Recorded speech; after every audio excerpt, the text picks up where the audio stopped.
Bold, bold. রংপুরের বোলারদের তোপে মাত্র ১১১ রানে থেমেছিল ঢাকা ক্যাপিটালস। কার্যত ম্যাচের ভাগ্য তখনই অনেকটা নিশ্চিত হয়ে গিয়েছিল। ছোট লক্ষ্য তাড়ায় রংপুরের ব্যাটারদের কাজটা আরও সহজ করে দিলেন ঢাকার বোলাররা। অস্বাভাবিক নো আর ওয়াইডের হ্যাটট্রিকের ম্যাচে ৪০ বল হাতে রেখেই ৭ উইকেটের বিশাল জয় পেয়েছে আসরে এখন পর্যন্ত অপরাজিত থাকা রংপুর রাইডার্স। সিলেটে টস জিতে ব্যাট করতে নেমে শুরুটা খারাপ ছিল না ঢাকার। দুই ওপেনারের বিদায়ের পর পথ হারিয়ে ফেলে থিসারা পেরেরার দল।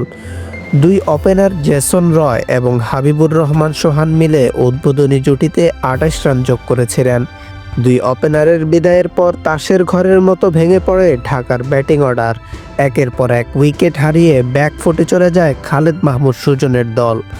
আসরে নিজের প্রথম ম্যাচ খেলতে নামা সাব্বির রহমানও আস্থার প্রতিদান দিতে পারেননি।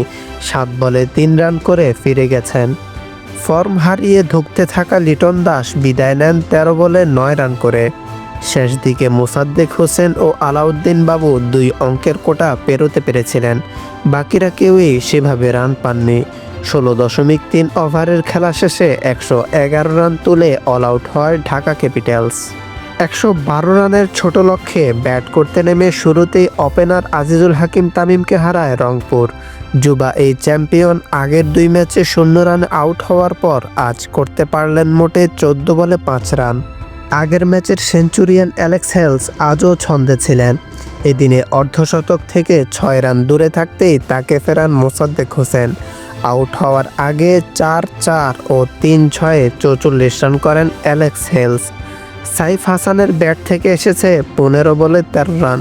পরে দুই পাকিস্তানি ইফতেখার আহমেদ ও খুশদিল শাহর ব্যাটে চড়ে জয় নিশ্চিত হয় রংপুরের। ক্রিকেটের সব খবরাখবর পেতে আমাদের চ্যানেলটি সাবস্ক্রাইব করুন।